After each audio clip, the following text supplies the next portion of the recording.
We've all heard of cases when a pair of friends turn against a third friend and work as a team to murder them, but we rarely hear about couples who do this.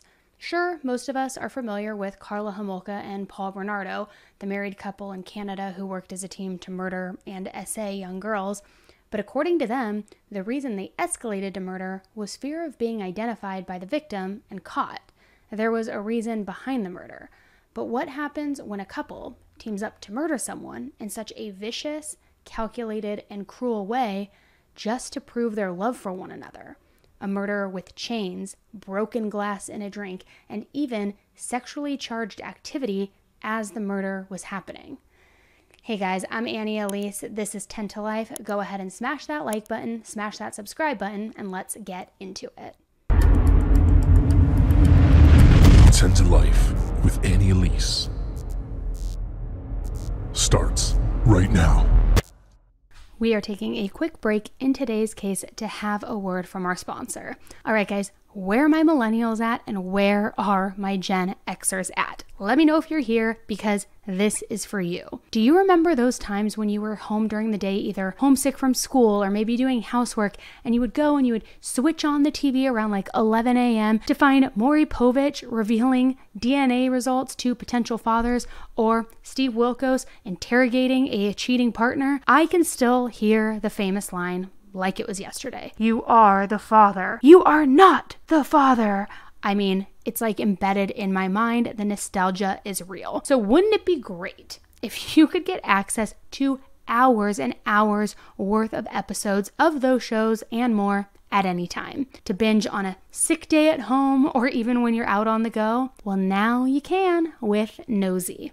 Nosy is a free streaming app for your favorite classic reality TV shows. It has over 5,000 episodes of the most successful talk, court, and reality shows in American TV history, such as The Maury Show and The Steve Wilkos Show. And you can stream it anywhere and anytime through their multiple partner apps, such as Pluto, Roku, Samsung TV, and just so many more. It's so easy. I personally just watched Did My Husband Cheat and make an X-rated movie.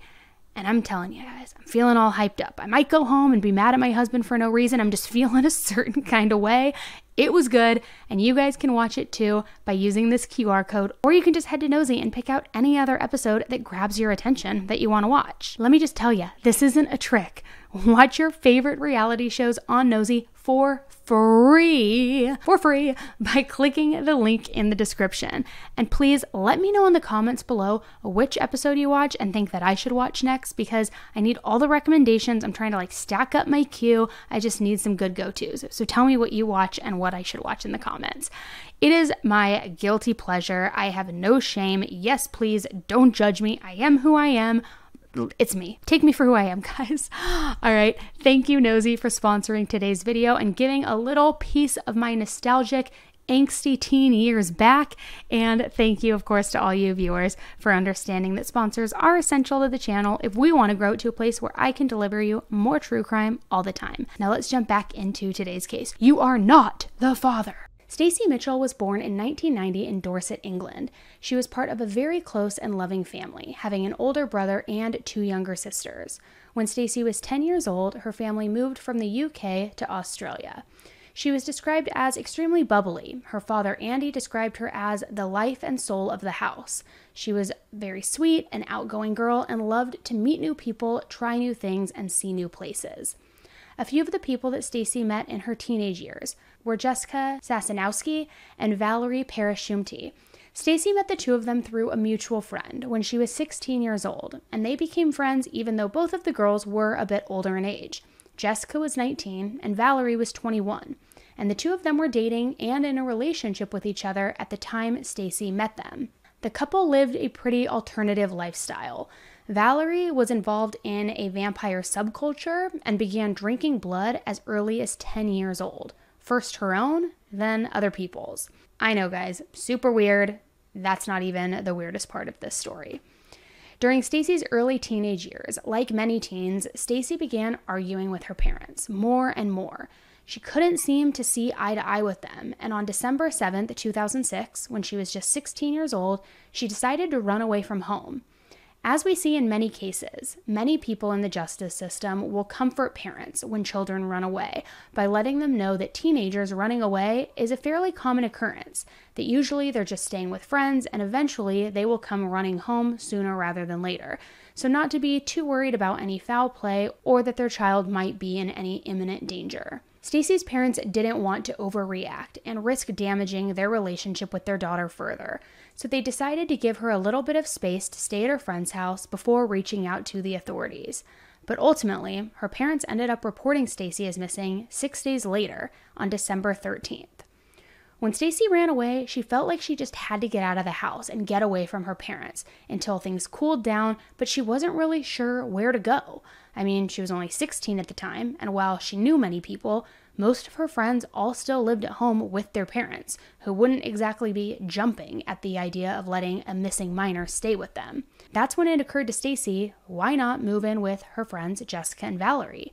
They were both older and living on their own together in a house in the inner Perth suburb of Lathlane.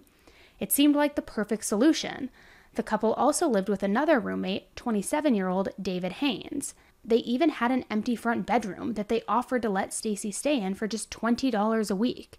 Stacy felt like this was the answer to her problems and that living with her older friends would be the best solution for her. So on December 14th, 2006, Stacy moved into that empty front bedroom at her friend's house just one day after her parents had reported her as missing. She was thinking, how much more perfect could it be? There's no rules, nobody to answer to, no arguing, my friends are older, if I want to get alcohol, I have access to it. Life would be perfect. At least that's what Stacy believed to be true. Stacy had been officially missing now for a few days, and her family was searching for her constantly. No matter what disagreements they had, they loved their daughter and wanted the best for her, and they truly worried about her safety and her well-being as a 16-year-old runaway. As they were searching for Stacy, they ended up finding her and getting in contact with her on December 17th, 10 days after she had run away. They spoke together on the phone and Stacy told her where she had been staying. In an effort to mend their relationship, they didn't act immediately and force Stacy to come home that day. They wanted to repair the relationship and not anger Stacy further. After talking, Stacy assured her parents that she was going to come back home the following day. So everybody agreed that she would stay with her friends one more night and then return home. Her parents even arranged to meet her at the Success railway station. So the next day, Stacy's parents arrived at the station, eager and excited to be reunited with their daughter. However, she was nowhere to be seen. They thought maybe Stacy had just changed her mind, didn't trust them, or simply didn't want to be with them. So they waited a while to make sure she wasn't just running late, but eventually they returned home without their 16-year-old daughter. They had just talked to Stacy, and everything seemed okay. What had gone so wrong? 2 days after Stacy had failed to show up for their agreed meeting, Stacy's parents gave police information on where she told them she was staying, the names of the people she was staying with, and they reported Stacy as missing again. Unfortunately, her parents' worst nightmare became a reality just a couple of days later on December 21st. A body was found, and it was confirmed to be 16-year-old Stacy. Some reports say that it was just a severed foot recovered, while others claim it was the entire body of Stacy Mitchell. Her body was found inside a large plastic wheelie trash can behind some homes in the local neighborhood. This tragic event became even more real to her family and friends when they learned the gruesome details of Stacy's murder. It turns out Stacy's friends were plotting her demise within just a day of her arrival at their home. Jessica immediately believed that Stacy was deliberately flirting with Valerie. Valerie denied it and even offered to prove her loyalty to Jessica. The two of them began stewing together over their joint hatred for Stacy and were complaining to each other how Stacy would walk around the house in her underwear and how she was just such a problem for them. The other roommate, David, had added to their annoyance with Stacy by telling the girls that she made distressing comments about one of his male friends. So Valerie told David, "No one should destroy your happiness, and you kill anyone who does." The couple then quickly agreed that Stacy had to go and that they were going to kill her. The two of them discussed various ways to kill Stacy, and they approached David and told them their intentions. He was reluctant, yet indecisive. On the evening of December 17th, David claimed he saw Jessica in the laundry room grinding up glass in a stone bowl. When he asked what she was doing, she openly told him that it was for Stacy's murder. David told her that that would be a very long and painful way to die. He said Stacy would probably scream a lot and that it might alert the neighbors. Jessica replied to David's concern by saying, "Don't worry, if she makes too much noise, I will just bury her head in the ground to shut her up." The couple asked David if he would help them trap Stacy, and when he said he didn't want to, they told him that was fine, you'll just watch then. We know that Stacy had plans to move back in with her parents the next day on December 18th, and she even informed the girls of this. But apparently that wasn't good enough for them. They openly admitted that they wanted to murder her, and David knew this. David seemed annoyed by her, maybe not to the point of wanting to murder her, but he knew how Valerie and Jessica felt, and he made no efforts to stop them. On December 18th, Stacy had skipped that meeting she set up with her parents. Later that night, Stacy, Jessica, Valerie, and David all went to a local bridge that overlooked a highway. They threw bottles at cars and ran away when they interrupted traffic. Later that night, the four of them returned to the house and sat around the kitchen table drinking whiskey. Jessica gave Stacy a blue pill and told her it was ecstasy, which Stacy was eager to try. Jessica told David that it was GHB, a drug that is often given to women to overpower them and take advantage of them. But it wasn't either of those things. In reality, the pill was a Stilnox tablet, a sleeping pill for insomniacs and people with high anxiety. Earlier that morning, Valerie had advised David to lock himself in his bedroom and turn up his music very loud when it came time for the murder to take place, since he didn't want to be a part of it. So after Stacy was given the pill, David noticed that Valerie had a broken concrete slab between her feet. Valerie then turned on some music, and Jessica began to dance. David got up and walked away. Valerie told him to turn up the music, which he did. Then he went to his bedroom, leaving the couple sipping whiskey and Stacy unaware of what lied ahead. Stacy tried to get up and dance with the girls, but Valerie told her to sit down. Then David heard Jessica yell, "Now, now, now," followed by a loud thud and screams from Stacy. Valerie had hit Stacy over the head with that concrete slab. David called out to Jessica, and she went to his room, finding him scared and having what he claimed to be a panic attack. Valerie was continuing to hit Stacy several more times, and then she called out for Jessica. So Jessica went back and forth between Valerie and David several times, watching what Valerie was doing the entire time from the bedroom doorway.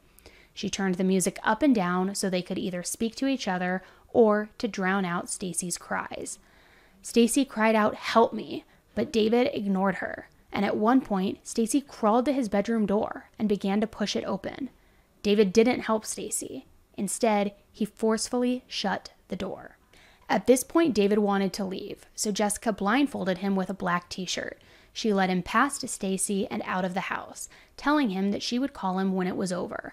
David knew that the murder was taking place, and he fled instead of ending the violence. The concrete slab that Valerie was using to repeatedly hit Stacy broke from how hard and how many times she hit her, yet she continued. Jessica eventually joined in as well. Jessica then took off her dog chain belt and used it to strangle what little life was left in Stacy. Stacy was pulling at the chain and fighting to breathe, but Jessica kept pulling harder. Stacy passed out after a while, and the two women had become very aroused over this struggle. They began making out over Stacy's unconscious body. After 20 minutes, Jessica went to check Stacy's pulse and noticed that she was still alive. There was blood all over the kitchen floor and walls, so Valerie took some sponges and a mop and began to clean up. Then, after 30 minutes, Jessica checked Stacy's pulse again. 16-year-old Stacy was dead. At around 1:30 a.m., David called and asked if it was over. Jessica told him that Stacy was dead, but to give them 2 hours to clean up. So David walked around the neighborhood for 2 hours as he waited. The two women began working together to clean while recording it. Shockingly, the couple had been filming the murder the entire time. They were laughing and mocking Stacy's accent throughout the entire video. The footage is described as showing Jessica cleaning and dancing as Stacy's body is slumped on the floor. Around 3:20 a.m., Jessica called David and told him that the house was still a bit messy, but he could come back. He asked to be blindfolded again and returned to the house. By that time, Jessica and Valerie had already disposed of Stacy's body inside that wheeled outdoor trash can, but they still needed to figure out a more permanent solution to dispose of the body. So David accompanied Valerie and Jessica to a local hardware store to purchase a chainsaw and spades to cut up Stacy's body. 3 days later, on December 21st, police arrived at the friend's home just after midnight. When police first arrived, Jessica ran away. Valerie gave them a fake name, and she and David told police that Stacy had left the house. 3 hours later, after police learned Valerie's true name, they returned back to the home. David was the only one there this time. He admitted that Stacy had been murdered by Valerie and Jessica, and he told police where to find the body, which was in the bin behind the home. After the three were arrested, prisoner Rochelle Van Ross was placed in a cell with Valerie and claimed that Valerie told stories about the murder with absolutely no remorse and even a little bit of pride. She claimed that Valerie told her that Jessica kept saying it was so hot what they were doing and that they just had to kiss, they had to make out, and that's when they started making out over Stacy's face. She said that she was hitting her with a rock and that she was choking her, and then they would just start making out over Stacy's bloodied face. She also told a security officer that she killed Stacy because she was just really annoying and causing shit, saying she caused shit and wouldn't leave, it was all her fault, and that she wouldn't die, saying that they must have hit her about 180 times. Her only regret, she told the fellow inmates, was that she wishes she had spent more time on more gruesome stunts. In January of 2007, Jessica wrote about the murder and said that as soon as it started, I wasn't me. I have never felt that kind of lust for blood before. Something in me changed. The feel of her blood sprayed all over me was almost a romantic, animalistic lust. I don't know when or how. All I know is something in me felt in place. Based on the letter and the prison stories, it was pretty clear that neither of these women ever felt sorry or ashamed of what they had done. Stacy's life and how greatly her death impacted her family meant absolutely nothing to them. During the trial, they smirked and they laughed, taking none of it seriously. Valerie's lawyer stated that she had a severe personality disorder and had grown up with an abusive father that had previously been in prison for hurting his wife. She claims that by the age of 10, Valerie had an obsession with vampire subculture and that desire for drinking people's blood as well as her own. Jessica, Valerie, and David all pled guilty to the crimes. In March 2008, David shockingly only received a 2-year sentence for being an accessory. Jessica and Valerie both received strict security life imprisonment with a minimum of 24 years to be served. Valerie appealed her sentence, however, her appeal was unanimously rejected. The judge was absolutely appalled at their behavior in court. The judge told them, "You have both had more than a year in custody to reflect on the evilness of your crime, yet you still lack remorse and obviously place no value on the sanctity of human life. There is also the added problem that you both enjoy being sexually aroused by violence." In 2009, it was discovered that Jessica and Valerie had actually continued their relationship while in prison. And get this, they reportedly got to spend up to 90 minutes together on weekdays and 7 hours together on weekends. After learning this, Valerie was moved to a separate prison. They attempted to maintain contact by sending letters through a fellow inmate, Catherine Burney, who was part of a deadly husband and wife duo in Australia who tortured, essayed, and murdered 4 women back in the 80s. The letters were copied word for word by another prisoner to mask the handwriting, and they used the alias Georgina Levy. One of the letters released in 2009 read, "Now that you are gone, I cannot breathe. It's anybody's guess where we will be in 5 or even 50 years from now. But one thing I do know, my heart is and always will be yours and yours alone. Do you speak to the moon? I still speak to her nearly every night. The moon will carry your words to me if you ever want to send them." In 2012, 3 officers were injured after intervening in a fight between Valerie and another inmate. In 2013, Valerie attempted to escape from prison, but failed to even leave the grounds. In 2014, 20 previous charges against Jessica dating back to 2003 were being dismissed. The court told police that they no longer wished to continue with the offenses, which predated the murder of Stacy, because compared to what landed her in jail, the other charges were extremely minor. There were 18 counts of traveling on a public transport without a valid ticket, 1 count of consuming drink or food on a conveyance, and 1 count of smoking in a facility where smoking is prohibited. So obviously all very minor crimes in comparison. Valerie and Jessica and their evil acts are now described in a book called Deadly Women Volume 5, 18 Shocking True Crime Cases of Women Who Kill. Stacy's family still mourns her death, and they blame themselves for her death. They dedicated themselves to keeping her spirit alive starting as soon as she passed by holding a memorial service for her. Many years after Stacy's death, her father told reporters, "It's very hard. You think about it every day. Could we have done anything better? You think, would she have had a child by now? What would it have been like? It's just sad that we will never see her again, ever." Stacy's older brother, who is only 22 months older, ended up moving back to the UK after her death. He said it was just too painful staying in Perth. Stacy's death was absolutely senseless, and it is just so sad to think about how close she was to going home to her family and living the rest of her life that she was supposed to live.